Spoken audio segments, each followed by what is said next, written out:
Hello and welcome back to That Rugby podcast hosted by the Sports Booth. We are back for 2024, Hughesy. Good day, everyone. 2024, we can forget all about 2023 now. Let's just look ahead, Let's look ahead. As every good Aussie fan wants to, is to look back and forget what happened in 2023 and look forward to 2024. Oh, if there's going to be that much to look forward to, that remains to be seen. We will see. Don't even know who our coach is going to be yet, so... And we will touch base on all of that later. Today's episode, running through, what we're going to do is do a lot of predictions for our year. Obviously, me and Hughesy have been off for about a month now. We've recouped. We've gone through our off-season. We're heading into our pre-season. And we went to our yoga retreat, centered ourselves, unlocked our chakras, cleansed ourselves from... online toxicity and stuff. We did the Aaron Rodgers ayahuasca methodology, and in the dark cabin, just a real good cleanse. And so now we're back. Now we're refreshed, ready to go. Yeah, and we're going to drop obviously some predictions in this podcast, and we'll be running out those predictions, and we're going to be right because of what we've done over the off season, the way we've prepared, the cleanse that we had. There is no doubt in my mind that we don't get all of these right. Yeah, we managed to contact a being on the other side. We used a Ouija board, the recognized official way to contact spirits. We spoke with an ancient druidess named Rain, and she's given us the answers to all of these things. Oh, she's given us different answers, and I think that's really to test our spirit and commitment and belief. I guess the future is always an uncertain thing, but what will happen is that at least one of our predictions will be right. Whichever way we guess, if we pick differently, one of us is going to be right. So, you're gonna get the right answers. You just have to decide for yourself whether it's myself or Luke who's going to give you that answer. Yeah, I couldn't agree more, and I'm all in with the spirits at the moment, so I'm feeling good about my predictions. We will kick this straight off. We'll go straight into it, and we're starting with the first tournament that's going to happen this year, or the first international tournament, should I say. Obviously, we are... I'm based in London at the moment, but we are Southern Hemisphere based. Gents, you're an Aussie, I'm a Kiwi.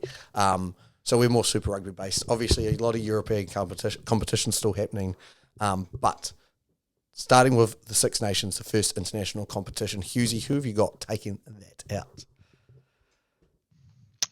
For me, I think this is a bit of a two-horse race between your Ireland and your France. I think England closed out the World Cup strongly, but I don't know.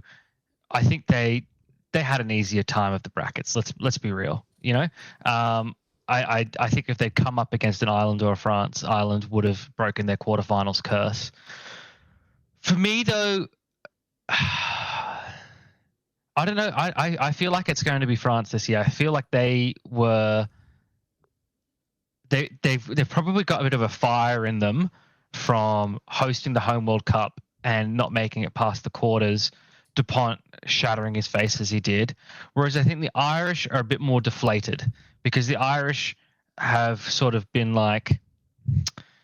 it's the same old story. We make it to the quarters and we don't go any further. France at least have gotten to the final before. And I think France might want it a bit more. And as well, the loss of Sexton for Ireland, moving on, that's a big one. Andy Farrell is, going to be the next Lions coach. That might cause a little bit of distraction. I don't know. For me, the spirit is telling me France. Yeah, I see why the spirits are saying that, and the big question mark around Ireland is obviously Sexton gone. Who plays? Yeah. Who is at number 10, and can he perform to the level of Sexton? What Sexton can deliver for what that Irish game plan is like. Now, with what you're saying, the first game is obviously the most important thing because France host Ireland on February 2nd. Which is going to be the biggest game for both of those teams in the Six Nations, you'd think. However, saying that, Ireland, I like what you've said, and this is what I said last year when I predicted Ireland to win it. France had to travel to Ireland and beat Ireland. Never easy to do. And now Ireland have to travel to France. Ireland also only host, I believe it's Italy, Wales, and Scotland. So they have to travel to France and have to travel to England and play those two teams away. France, on the other hand, have to travel to Scotland, and have to travel, I believe, to Wales. So France have 3 home games, obviously an advantage. And they always play better at home. Yeah, that was the story, right? You know, they had that streak of games that they hadn't lost, and most of those were played at home. They'd beaten quality opponents at home. You know, it all seems adds like it's up. lining up. It does. Saying that, they do love to go to Scotland and lose. Now, Scotland host France and England. Scotland's big for them. Big game is the last game is where they play Ireland away. This is saying that Italy are going to be walkovers, which we never quite know because Italy were walkovers in the World Cup, but they last rugby Six Nations, they put up some really good fights. I'm going to take a bit of a side one here and out of the blue. I'm going to say Scotland come out of nowhere and win it. Now, I'm saying that because I think they're disappointed with how their Rugby World Cup went. Obviously, they didn't put up much of a fight against Ireland or South Africa to push themselves through. They host the teams that they need to host. I think they can beat France. I think they can beat England. I think the game that they will struggle is obviously Ireland. Yeah, that I can't get over that one. Which I understand, but I'm saying if Ireland lose to France and Scotland beat France, and then comes down to a calculation, and that's where I go, if everything's up in the air, there's a chance here. And that's what I'm saying. If they get on a run early, that's the last game. If all they have to do is beat Ireland in Ireland to win the Six Nations, those Scottish boys will get up for it. They'll get up for it, but so will the Irish. You know, I think the Irish are quite offended that people would assume that they would have some camaraderie with the Scots to try and keep South Africa out. I think they are sick and tired of being lumped in with Scotland all the time, where people can't tell if someone's got a Scottish accent or an Irish accent. People saying it's all the same. People saying that bagpipes are Scottish when really they originated in Ireland. You know, all sorts of things. The Irish have no love lost for the Scots. I personally don't believe Scotland can beat Ireland. I don't. That for me is the main sticking point in your argument. I just don't think it can happen. I don't think they match up well against Ireland. I think they get up.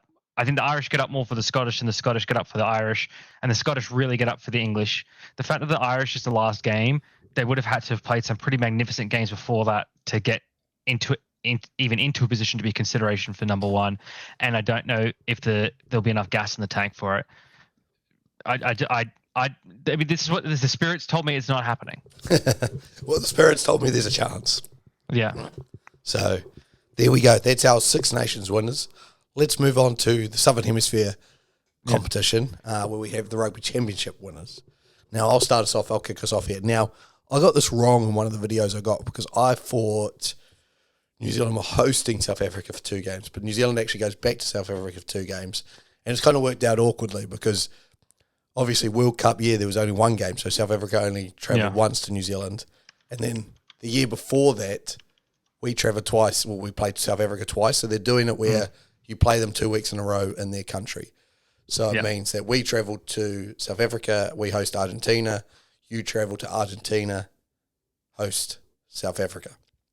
And then the others are split, obviously, the Bledisloe and South Africa versus Argentina. So a great big old task for good old Razor in his first time in charge. Saying that, there's obviously some bitterness because we didn't win a World Cup. So we can't sit on our laurels and say we won a World Cup. The South Africans obviously can. The South Africans have got a plan in place for resting players, club-wise and internationally. I think, I don't want to say you obviously can't discount the South Africans, but I think New Zealand go in with a really good opportunity to win this one, just purely on the basis of new head coach. And I know South Africa do, but Razzie was in the setup, so it's not like the players are having to do too much because Razzie's going to know exactly what they are. I think everybody who puts on a All Blacks jersey this year is having to put their name in that position, and which Razor will get out of them. So I've got the All Blacks winning. I think they'll go over, beat South Africa at least once, over in South Africa. I think we'll handle you lot and handle the RGs, and I think South Africa will lose another game along that line. Yeah. So to let me make sure I understand the fixtures correctly. So we are hosting the Springboks for 2 games. Correct. And we are hosting the All Blacks for 2 games. For 1 game. Then we are For one game. That's right, one game, of course. One game in the Rugby Championship. I don't know what the third of the Bledisloe is, but yeah. And then 2 games in Argentina. Yep, correct. Right. So nice draw for you lot. Yes. Yeah, a relatively friendly draw, but I think the Wallabies are already a bit on the back foot this year with not having a coach. Other international squads are doing some sort of training, As we all saw. Did you see Pete Donaldson's comments? I didn't see his comments. I did see the All Blacks training, but I didn't see Donaldson's comments. Yeah, no, Donaldson came out and basically said, look, we'd love to be training if we knew what was going on, but no one from Rugby Australia has let them know the plan. Yeah.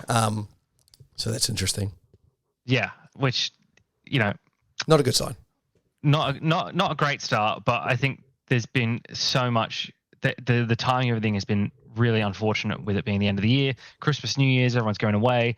Everyone's coming back, and then a lot of these people that are involved with Rugby Australia are also on other boards and things like that. So it is difficult. For me, Rugby Championship winners, I think I think our spirits align in thinking the All Blacks. The coaching staff for the All Blacks this year is absolutely stacked. It's ridiculous. The talent is coming through, is still there. It's now the new wave. I think Razor is a good enough coach to get that done. And South Africa are going to suffer a hangover after winning the World Cup. Classic sort of championship hangover. Argentina can make some waves. I'm going to make a bold prediction here. I think it's New Zealand 1, Argentina 2, South Africa 3, Australia 4. Wow. Yeah. Incredible. Interesting. Yeah. Very interesting. Until Argentina get over the hump of beating the South Africans consistently, I don't know if I can put them there, but maybe this is that year. Bledisloe, based off what we've kind of just said, I imagine we're both thinking that the Spirits didn't have to tell us much in this one. Mm. It's coming. It's staying in the New Zealand Trophy cabinet. I don't think this is the year that we sit there and say that you win back the Bledisloe. Yeah, I would agree with that. It's not. We don't know who the coach is there sort of behind. I don't think it's this year. I think it's coming, but I don't think it's this year. It would be extraordinary. It would be one of the most masterful coaching performances of all time were it to happen. It would be historic. I don't think it's going to happen. I think it would take more hard work than it's no simple fix. There's no quick fix to just win the Bledisloe. There's a lot of work that needs to go into it. So I don't think it's this year. So I'm predicting All Blacks. Let's touch base now on the Aussie coach, just because we've mentioned it about 7 times. There's obviously been a few more candidates that have popped up now, previous to the end of last year, where we're kind of looking at Stephen Larkham, and they pulled Dan McKellar back. Yeah. Is there anyone else? Joe Schmidt's name has been tossed around no end now, and I just think if there's a man to rewrite, to steady the ship, as some would say, that is a man who can steady a ship. Like, came in when Ireland weren't at the top, led them to kind of build this where they are now. Came in when New Zealand were struggling a little bit, steadied the ship there and got us into a Rugby World Cup final. You just sit there and you go, if there's a man who can steady the ship, go, this is how we play attacking footy. And the Wallabies love to play attacking footy. Like, it's in their DNA. You look back at the greats like Larkham and you look back at Gregan and you go, they loved it. They absolutely loved to attack from anywhere. Sterling Mortlock, all I remember is running rugby. The Aussies loved it as much as the Kiwis. So I go, if there's a man who can write that, I think it's him. I think you also pull Larkham in, because Joe Schmidt doesn't want to be there forever. I think he goes, I can do this for the next 4 years, take us to a home World Cup and see how it goes from there. But he doesn't want to do this forever. Even if he goes, I'll take this for the next 2 to 3 years, steady us up, and then Larkham comes in after that. I just go that they need to get a succession plan in order now if they go someone like Joe Schmidt. But I think Joe Schmidt is, in my mind now, the number one candidate. Like, I think even above Ian Foster, I know whose name I know have been chucked out, even above Jamie Joseph. I think Jamie Joseph would get in there and would play a hard line, but I just think Joe Schmidt's your answer there. Yeah, I'm not opposed to that. I think it's really difficult to know what to do and who the players will respond to. So this is sort of like, I am not opposed to the Wallabies taking their time. It's just, you need to make sure you get this next coaching selection has to be the right one. has to be the right one, and the coach has to be all in on not only the Wallabies but Rugby Australia as a whole. That's the key. That's the key thing here, is that this next coach is going to be the face of Australian rugby going forward for a bit. Eddie Jones really took over as a talismanic coach, and then he ran it into the ground. He provided a lot of press, but a lot of negative press. Right? We need someone who's going to do the opposite. I've been an advocate for Larkham because I think he is a figure with a good non-controversial history, whereas Jones came in with that controversy from having coached in South Africa, Japan, England, known for being a big mouth, et cetera, et cetera. I think, it comes back down to the same things as always, is that the support from Rugby Australia needs to be there, the way that they build this coach up, the way that they support them and build out the grassroots, how they put them in the media. The marketing job's got to be a hell of a lot better than what they did for Eddie Jones. You need to have a PR person that tells the coach what to say and what not to say, because clearly Eddie Jones was going out there without any sort of guidance whatsoever, or at least they were so ineffectual that they were just completely ignoring it and basically giving two middle fingers to everyone and said cowabunga and dropping it and riding the bomb all the way to the ground. It was a shit show. So whoever this next coach needs to be someone controlled and in control, and needs to have the firm backing of Rugby Australia. So, take your time, Rugby Australia, sort it out, and hire the right man or woman for the job, for that matter, whoever it might be. I couldn't agree more. All right, let's move on to our next prediction. Who finishes as the number one team in the world at the end of next year? So currently we sit South Africa, Ireland, New Zealand, France are the top four. Now, to take you into the mid-year tests, I believe you lot are hosting Wales. We are hosting England. Just 2 match series because it was a World Cup last year. France are heading to South Africa. Scotland... Well, that'll be good. Heading to the Pacific. Italy are heading to America. Who's heading to Argentina? That must mean someone's heading to Argentina. I don't know who's heading to Argentina. England? Where's England heading? No, New Zealand. England, Scotland, Pacific. Ireland is going where? Ireland are heading to Argentina. Yeah. There you go. That's the team we haven't got to. So, yeah. So, saying all that, those are 2-game series. You've got the Rugby Championship. Then the end of year slog, I'm pretty sure England are playing South Africa and New Zealand. No, they're playing New Zealand and Australia this year. I think it locked in. So already 2 hard games for them. I know France have a pretty easy slate towards the back of the year. But yeah, so that's kind of just to take into mind who you think will finish first. I'm going to start us off. Finishing first. I did it in the video and I predicted New Zealand, but that's because I thought we were hosting South Africa in the Rugby Championship. And I kind of went, we win both of those games we host at home. We win all of our Rugby Championship games. And then we head overseas. The hardest game will be England. I think from us, I think we also had Scotland maybe on the cards.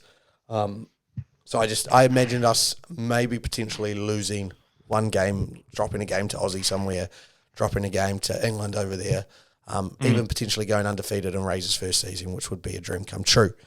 Yeah. Saying all of that, that would take us to number one. Now that we're playing in South Africa, it kind of opens up a bit more. Let's say what you said happens, the Spirits directed France to win the Six Nations. Yeah. Say then France go to South Africa and win a couple of times, because I've just said New Zealand can do that. So I can't sit there and say France can't do it, especially South Africa. No one cares about who finishes number one in 2024 because they're the reigning world champions. Like, it's just South Africa. South Africa are already plotting for 4 years down the line. So this is why I'm saying don't count South Africa out, but I think they do drop from 1-2 down because they don't necessarily mind not being the number one team this year. So I think it's a New Zealand versus France battle if it goes your way. If France don't win the Six Nations, say Ireland win it, then Ireland definitely put their name up in the lights. If my prediction comes right and Scotland win it, then I think New Zealand finishes number one. So I'm going to sit here and say New Zealand finishes number one because I've predicted the way Scotland goes. Yeah, for me, it's really tough. The France and South Africa series is a big one for me. I think if France can win, because I predicted them to win the Six Nations, I think if they can win in South Africa, they could be the number one team. I'm split between France and New Zealand, to be quite honest, and I think where the world number one team will be decided is in South Africa, both from New Zealand playing there and from France playing there. It's sort of a coin flip for me. It's sort of who's ranked higher currently, New Zealand. Yeah, it really comes down. It's really for me. It's whoever picks up a game in South Africa will be the number one team. Now, do I think that's more likely to be New Zealand, or do I think that's more likely to be France? I think it's more likely to be New Zealand, so I'm going to go with New Zealand. Oh, good lad. Yeah, that's what I was lining out for. So the Spirits are telling us New Zealand finished number one in the world. Razor has the greatest first year as a New Zealand head coach ever. Doesn't lose a game. Excellent. I don't know if I would go that far, but I think they've got the tools, they've got the coaches. Go out and prove it, lads. Definitely. Let's then go into Player of the Year. I'll let you kick us off. Who do you think will be Player of the Year 2024? So obviously, that's such a hard one to pick because there's so many great teams out there. I think a bit of Northern Hemisphere bias comes in here, right? I think that Six Nations is always such a big influence on this. I know I should have worn a France jersey today with how much French propaganda I'm putting out there. I think Dupont gets it because I think it's almost sort of like, how NFL has comeback player of the year. I think it's a little bit of that will go his way. The bravery from playing through the broken face, France winning the Six Nations. If they pick up a game in South Africa, I think that'll really do it for him as well. And I think that the selectors will have a bit of bias towards the Northern Hemisphere. Is Dupont playing the Six Nations? I thought he was. Because he's the Sevens. I'm not saying he's not. Wow, okay. You might be right. That might totally throw it off for me. He's playing currently. He's playing for Toulouse. Yeah. But I know he's keen. He was definitely in the Sevens setup. Nope, he's sitting out. He will sit out the Six Nations to prepare for the Rugby Sevens at Paris 2024. So that's interesting. Well, actually, we haven't even talked about the Sevens at the Olympics. That could be a big deciding factor as well. But I think they have a Sevens Player of the Year. So I think they have a 15s and a 7s. So right. Yeah. I like what you're saying. Because, I think it's adjusted to 7. So say he led France to win a 7s, he'd probably become Sevens Player of the Year. Yeah, that's true. But it just depends on if he goes and plays any more 15s after the Olympics. Yes, I imagine. Yeah. Well, it depends how his body holds up. That's a tough grind. All right, I'm gonna need to think about this a little bit. Then I might just take him out for playing in the 7s. For my mind, then, World Rugby Player of the Year. See now. Could be a Kiwi player, but who on the Kiwis is going to be the guy that steps up, right? Because you are losing a few players this year, or they're taking sabbaticals, or they're playing overseas and things like that. So it's hard to think out of that system who is going to step up. It's hard to know, right? Because someone will step up. Someone always steps up. You look at a few of the other Northern Hemisphere players.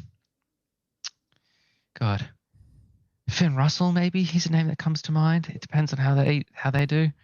I don't know. It's really hard. There's just too many players. It's hard to pick. It's hard to pick before even seeing anyone play. It's like I know it's because we're coming towards the tail end of NFL season, and that's been the only sport I've been watching. A lot of people at the start of the season picked Aaron Rodgers to be MVP, and then he stepped on the field and tore his Achilles 5 minutes in. So it's a bit like we don't know how anyone's going to play this year. So what you're saying is the Spirits aren't guiding you in any motion at the moment. They guided me towards Dupont, but I think they guided me towards Dupont for 7's Player of the Year. Well, I'll jump in here because I do have a player. Now, obviously, last year it was Ardie Savea. Ardie Savea's got a sabbatical in Japan at the moment. He is going to come back and be eligible for the All Blacks. I haven't seen a player do it successfully yet, like really well, come back from Japan and be as good as they were playing Super Rugby because it's just not the same level of competition. Now, if there's a man that can do it, it's probably Ardie Savea.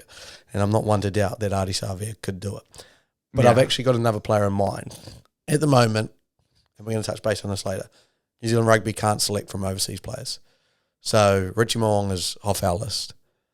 So there's a new first five in town. There's a new sheriff in town.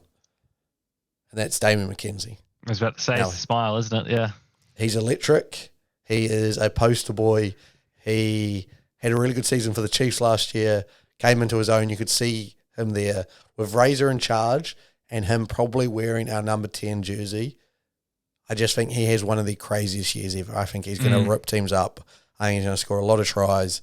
I think he's going to score a lot of points because he'll probably be goal kicking.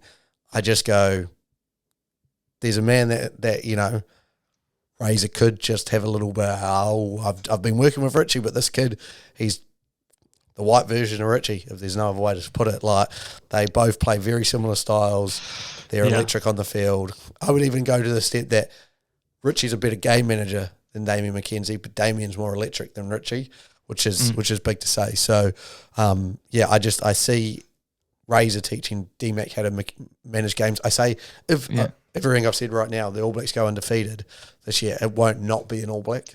Like, it just can't not be an All Black. So, with that, who say he starts 75, 90% of those All Blacks games at 10 and we win all of them, it's hard not to go against him.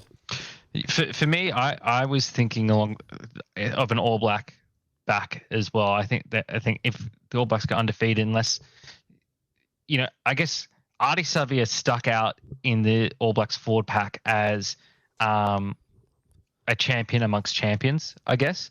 But otherwise, everyone in there, they all share the load and do their task really, really well, right? You could just see that Ardie was an exceptional piece to that puzzle, right? When you look at the backs, you have an opportunity to show off a bit more of that flair and to be a bit more individualistic. I think the New Zealand outside backs had a great World Cup campaign. You know, could this be the year that Will Jordan, everything clicks to that next level, you know, where he had an incredible World Cup campaign as well, but could this be the year that he really steps into the limelight and elevates himself to a level like Israel Folau did, where he played on the wing or at fullback for the Wallabies and was exceptional every time he touched the ball? I think Will Jordan is exceptional every time he touches the ball, but he doesn't get enough credit for it. I think where he can fall down a little bit is in his defense as well, a little bit when he's out on the wing. Whereas Folau, very good chance he'll be playing at fullback as well. So there's that element to it as well. So when I was thinking of All Blacks, I was thinking outside backs, and I was the name that just kept running through my mind as you were talking was Will Jordan.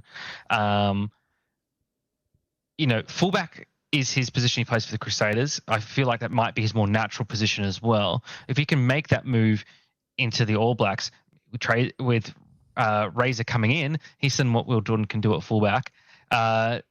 He might be a bit more certain of himself, and he can make those next level plays that might elevate him to that level. So I'm going to pick Will Jordan so I have a name on the list. Nice. We like that. Let's move on now to Coach of the Year. Now, another tough one. I'm just going to start off because I'm going to keep the ball rolling with my completely biased and honest opinion of Razor's going to get it because we go undefeated this year. So not hard for me to choose. Scott Robinson, Coach of the Year. I'm going to throw a curveball to you. I'm going to throw a curveball here. I said before that I thought France was going to win the Six Nations. I think Ireland's going to be suffering a bit of a hangover. I think Ireland has a bit of a down year.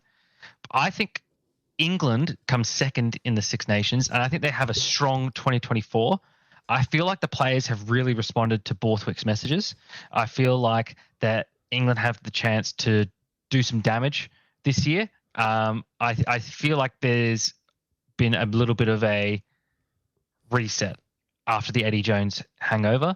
I think Borthwick's got a good chance of winning Coach of the Year if he can get England in contention for a Six Nations title, if he can do well on their test matches and things like that, and if he can get if he could stoke the English fires, I think that he's in with a good chance for it.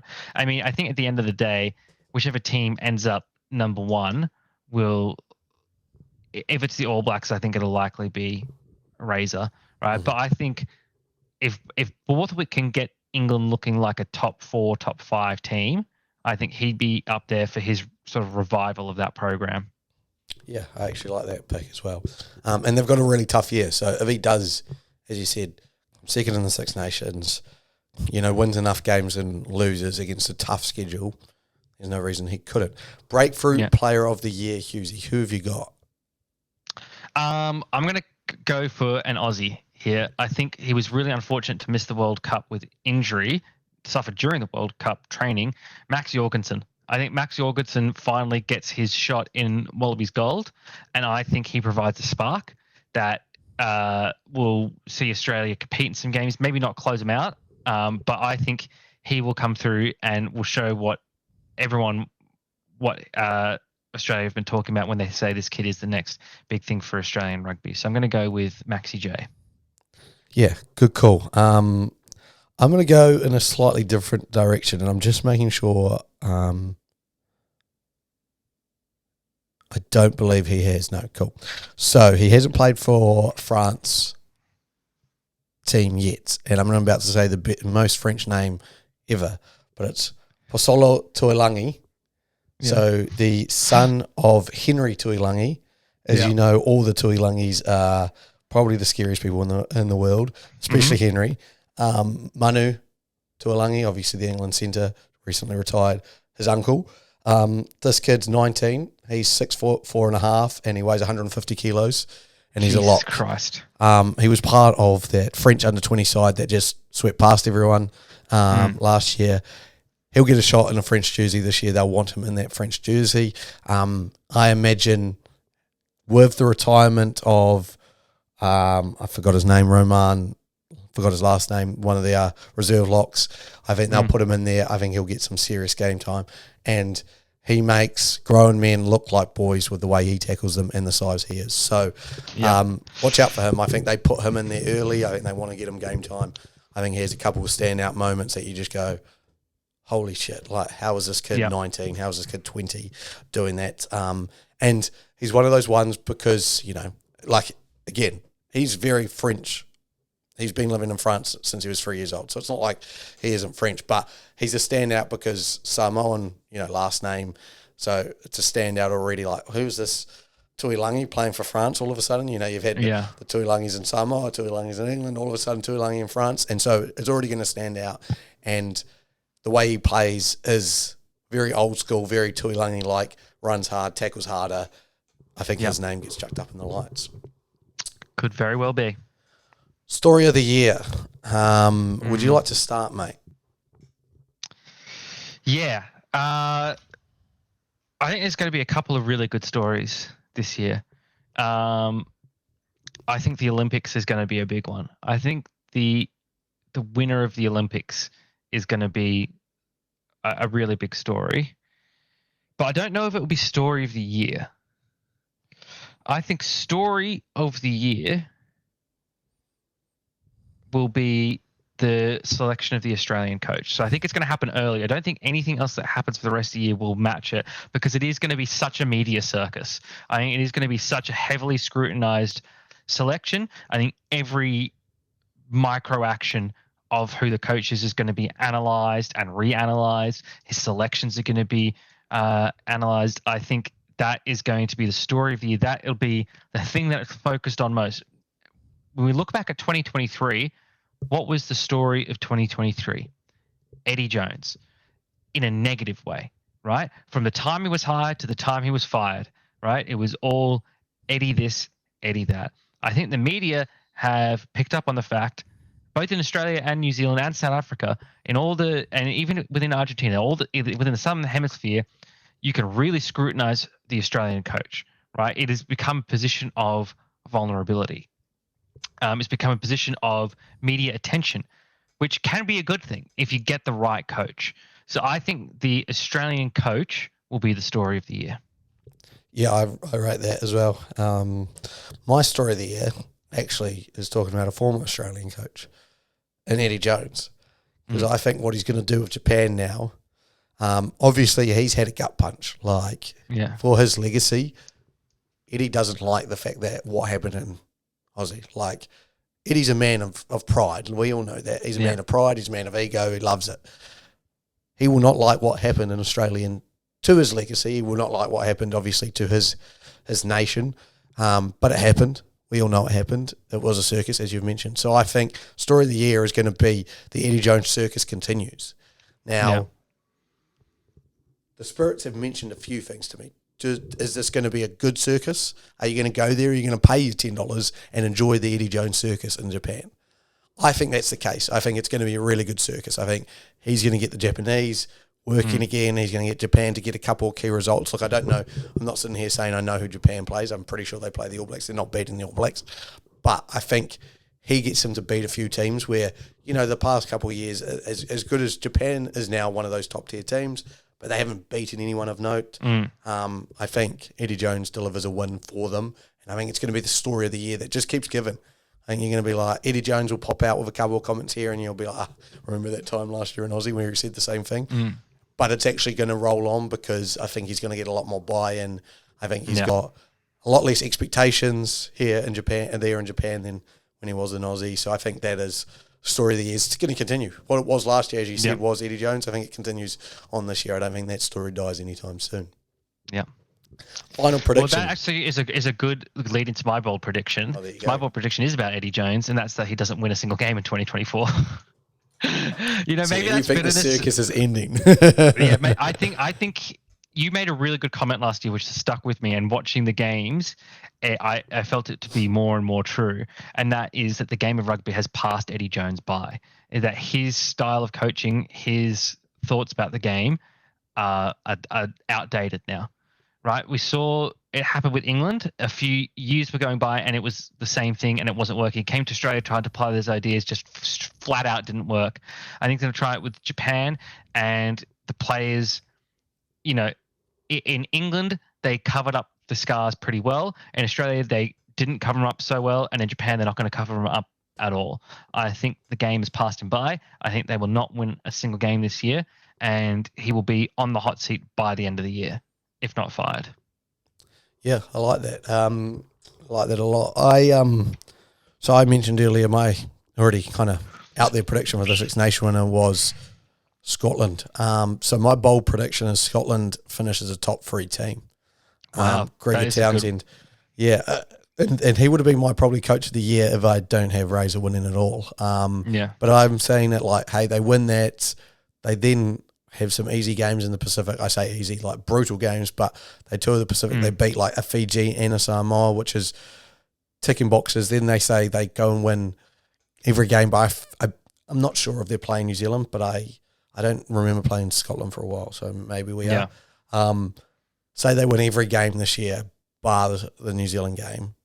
I go, he would have been right up there for the coach of the year, but an undefeated season, it's hard to go past. But so that's why I really see Scotland doing a lot this year. Saying that, as the Scottish sometimes do, they let you down, and it wouldn't surprise me if go the opposite way and they end up finishing last in the Six Nations and don't win a single game this year and Gregor Townsend's fired. But my bold prediction is it goes the other way. There you go. That is our predictions for 2024. Lock them in. We obviously don't advocate for betting, but if you're a betting person, feel free to go and find out the odds and put some money on. And then choose who you think the Spirits has gone to. Has it gone to me or Hughesy? And then you use those spiritual advice to kind of get an understanding of who you should pick. Do you relate to the Welshman / Aussie Hughesy or the English Kiwi Luke? I actually feel disgusted that I have to say I'm an Englishman, but I am. You now live in England, proud Englishman. Yep, very proud. As we were saying at this podcast, I'd never wear an English jersey. That would take my soul from me. I've got a couple of questions just to finish off in this podcast. Thank you, Spirits, for blessing us with that. Just recentered myself in time for these questions. Now, this is a big one because obviously you guys have the Ghetto law. The South Africans have realised early, pick players from whatever nation. Now Scott Razor has gone, pre this, any All Blacks chat with selecting foreign players has been shut down. Like the media's been against it, everyone's been against it. Now Razor's brought it up, and it's all of a sudden, oh, maybe this is a good idea. It's never been a good idea before Razor bringing it up. So yeah, I just want to keep people in check. Like I believe in Razor, and if he's saying it, yeah, probably it is a good idea. I probably think it was a decent idea already, but. It's like when the hot chick at a party suggests that everyone goes swimming. No one was thinking about swimming before, but everyone all of a sudden wants to swim, you know? Exactly. He's the new hot thing in town. He's saying, should we allow foreign-based players to play for the All Blacks? That might be a good idea. And everyone's suddenly on board. Look, I know what question you're going to ask me, because we have a run sheet, and it's that should World Rugby step in to allow foreign-based players to play for their nation? My answer to this is yes, with caveats. Yes, but it can't be an unlimited number. I think having a cap is a decent idea. I think the cap could be 5 players, but it needs to be universal. I think there needs to be a universal standard applied across World Rugby about how many players you can select from foreign-based teams. I think 5 or possibly 5 up to 7, I think is a good number. I don't think it should be more than half the team. I think 7, you're right under that 50% mark. And that's only of a starting 15 as well. You've got to remember now that rugby is really a 23-man game. But I think, having a decent chunk of players able to be selected, I think 3 is far too few. Far too few. I think that it should be, yes, and it should be universally applied how many can be foreign based. Yeah, I like your pick. I was just want to touch, and again, this is running rampant in England at the moment because players are going over to France and they can't be selected. Henry Ardul, I think I'm saying that name right, but yeah, he, young winger, flyer, is playing for Racing at the moment, can't play for England. Now, I'm in agreement of you. I think World Rugby should just step in here and go, yes, foreign players, if they're playing overseas, are legally allowed to play for your nation, as we've done with the laws with the Tier 2 and moving players, like you can move to Tier 2. They've done that, and why can't they step in here? Now, a lot of people go, oh, this should be up to their own nation and the decisions. New Zealand and Aussie are trying to do this because Super Rugby, they want to keep Super Rugby relevant. Super Rugby hasn't been relevant for the past 4, 5, 6 years just about now. Like, even back to when we had the South African teams, the competition isn't good enough yet. Now they're growing it. They're trying to build something, which I understand, but I don't doubt that they can build something. Like the international game is separate to what Super Rugby should be, and you shouldn't be trying to link the two. I don't think there should be a cap. I think there should be an allowance of a player who's good enough and they're playing overseas, and you were willing to take the risk to select an overseas-based player to play for your nation. Now, we're saying this now, and I'm saying this now because we're looking at it like, at the moment we have the cap and then they've got to have played a certain amount of game for the All Blacks or a certain amount of games. Imagine the time when a young 19-year-old goes over and selects the money in Japan. Cool. Now you've got to take a risk. Do you select that player who's probably playing in a less competitive league to play for your All Blacks? Is he going to be the same level? Is he good enough? You know, I just think it allows players to make the money and still play international rugby, which we know international rugby is what our sport is. Like, as much as we love all our club rugby, we love club rugby. Everyone believes in club rugby. Like, I love my Hurricanes, but international rugby will sell out stadiums. Club rugby won't. Let me draw 2 comparisons that are opposite ends of the pendulum here, right? And that is soccer and NRL, right? I guess soccer does have a cap, right? But I shouldn't say opposite. The same end of the pendulum, the opposite end of the pendulum to rugby, I should say, right? NRL and Premier League soccer or Premier League football, whatever you want to say, the club level is the absolute top end level, right? That is all anyone cares about. But the international games for both of those still get a decent supporting, particularly football. Football still has a successful Football World Cup every 4 years, right? Every 4 years, they have the biggest sporting event in the world. Could you imagine if national teams weren't or had a cap on how many foreign-based players they're able to select? If a country like Australia, imagine if they tried to do to the A-League, oh, we need to really support the A-League. We can only pick players from A-League bar 3. How stupid would that be? All right, for our women's team, I don't think any of them play in Australia. I think they all play in the EPL or in the La Liga, right?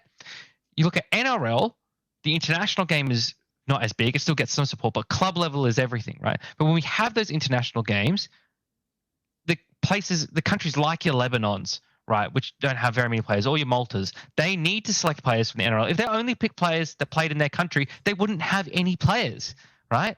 So I think you can do the same for rugby as well. I think that has got to be the model because that works for all the other sports. So it's not just like, oh, it works for one sport. It's shown to work across multiple sports, right? Soccer, the international game is huge as well as the club level, right? Both are huge. You can look at that and say, right, we can do the same thing. We can do the same thing. We can build up our league as well, right? A-League has been building up. A-League is getting more numbers than it has in the past, right? That is still being built. Why? And not all of the Wallabies play in the A-League. So why the hell should it have to happen for Super Rugby? The only reason I suggest a cap is because I think that is what it's going to have to take. I think it's going to have to be something that's done in stages to make it acceptable to the different country associations to eventually get to a stage where there is no cap. Yeah, I think it's something that has to be built up over time because truly what we should be seeing is rugby being an international game. We should be linking our competitions more and not trying to stay so separate, right? And only coming together for a World Cup every 4 years. Like, how bloody stupid is that, right? We have a couple of tests a year, but our main international competitions is a World Cup every 4 years, right? So for what reason would anyone in the Southern Hemisphere ever tune into, the URC or something like that? But if you've got a few different Aussies over there or Kiwis over there, South Africans playing in that competition, you might tune in just to see how that new young gun is going to do, right? But if you put restrictions on players not being able to play for their country, if they go play in these competitions, less players are going to play in these competitions, less reasons for other viewers to tune in. Then the inverse is true as well. It means that we in Super Rugby can import foreign players, which I said would be critical to getting more people to watching these games, right? The fact that we don't have South Africa in the competition anymore, there's so many South Africans in Australia. So many. They want to watch rugby as well. Get a few Saffers into the Super Rugby, playing for the Waratahs, playing for the Highlanders or something like that. That'd be great. You get some more of these South Africans out at the rugby watching there. Oh, yeah, look, there goes Jacques. He's a really good player for the Waratahs, and things like that. They'd actually come out. Let's put on a braai after the game. They come out and watch. They'd have a reason to watch. They had a reason to watch before when the South African teams were in the competition. They don't have a reason to watch at the moment. And that is a huge audience that's not being serviced. So I think I agree with you in that I would prefer to see no cap. I just don't think that the countries would agree to no cap. I think you've got to start somewhere. Yeah, I totally see what you're saying. Because right now, to go overseas isn't like a All Black going to play in Japan. The only way you get those deals is being an All Black. Yeah. So currently you've got a few of those that could go now. So no young gun really wants to go overseas straight away because they probably aren't signing the biggest contract in the world. You look at someone like Lester Whanganuku. His name moved up because of his Super Rugby performances, because he was an All Black. All of a sudden, the French team came in. So I still think we're going to have that growth where we get these guys. They just may go over a bit younger where we can select them. So, yeah, I see what you're saying because there could be so many, say we opened it now and then the whole All Black side disappeared. Yeah. That would be a bit strange. So, yeah, I see what you're saying. I like that. Final question for the first podcast of 2024. Any law changes that you've had? Any law changes? Obviously, had a few over the past couple of years. It's tough. I'll let you start, Hughesy. So, are there any law changes that I would like to see? Yes, correct. Oh, I think the most obvious one is the deliberate knock-on being a penalty or a yellow card rule. I think that needs to be, the law doesn't necessarily need to change. It just needs, the interpretation of it needs to be set clearer, maybe some clarified wording in there where, it has to be a clear and deliberate knockdown. I think that the onus has to change from being default assuming that it's a deliberate knockdown and there needing to be evidence to prove that it wasn't deliberate to being default. It should be innocent until proven guilty, right? It should be default should be that they've knocked it on until it's proven that they were deliberately knocking it down, because how many spectacular interception tries are we missing out on because players are just thinking it's just not worth it? That can open up rugby so much and make a more entertaining product, less frustration for the fans, less frustration for the players, no negative side to it whatsoever. No negative side, right? The farty old argument of players will just start knocking the ball down, it'll slow down attacking rugby is utter bullshit. Is complete and utter bullshit. Is NRL slow? They don't have this.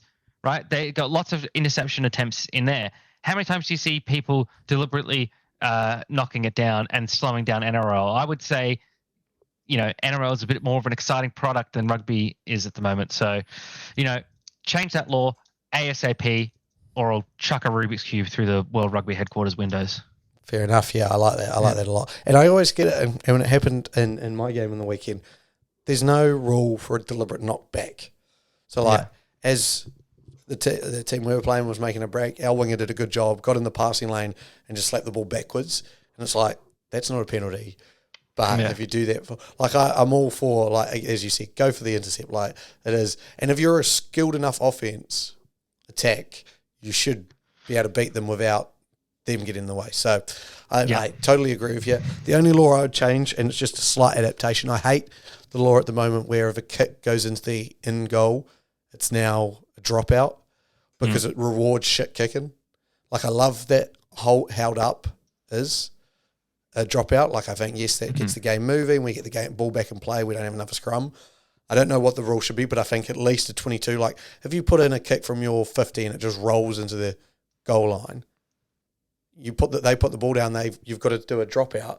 All of a sudden you're starting an attack from the 30, 40, you're probably taking a drop kick in professional rugby if you're playing in England. Yeah. So I just go, there shouldn't be rewards for shit kicks. If you put, especially when we're in such a kicking moment in our rugby game at the moment, as you said, as a product, we need to reward good kicks and turn off ones. And the other one, quickly, just to wrap us out, take away the fucking box kick snake, whatever they want to call it, at the back where you can do the whole line of people. I hate that. I think if you're going to be box kicking, it should be you're allowed one person, or there shouldn't be able to do a big line, because it drives me nutty seeing the game stop for 5 seconds as a halfback rolls the ball back to do a box kick that turns out to be knocked on by one team and then we have a scrum. That will drive me nutty for the rest of my life. So sort the box kick shit out. Yep, agreed. Excellent. Done. 2024 started off with a bang. Predictions, spirits, and Australian rugby coaches always top of mind. I don't think that we've had that probably in our podcast for the past year as the Australian rugby coach. Since Dave Rennie got let go and Eddie Jones has kind of come in, there hasn't been a time we haven't talked about the Australian rugby coach. And I don't think it's going to stop anytime soon, my friend. So strap in. Think so either. It's another big year for Australian rugby. Yeah. Why do you think I wore the Welsh jersey today? All right. Thank you for joining us. It's really saying something when Welsh rugby nearly collapsed last year, when the coach said, if I'd known how bad it was going to be, I would never have played. And it's still the model of stability next to the Wallabies. Oh, man. God. I'm still here for you. Yeah. If you need anything, let me know. Thank you. Thank you. We're big supporters of Are You Okay? Yeah. We've asked that multiple times throughout the year. I do. Every time we start a podcast after another Aussie lost, are you okay, mate? Yeah, God. Yeah. Well, you've got the Waratahs to look forward to. Hopefully that Coleman can lead you to something a bit brighter. Yes. Yeah. Something above 6th place. Here we go. All right. Thank you for joining us. I've been Luke. That's been Hughesy. We're That Rugby Podcast. We will see you again 2 weeks' time. 2 weeks' time, we're coming back. Bye. Peace.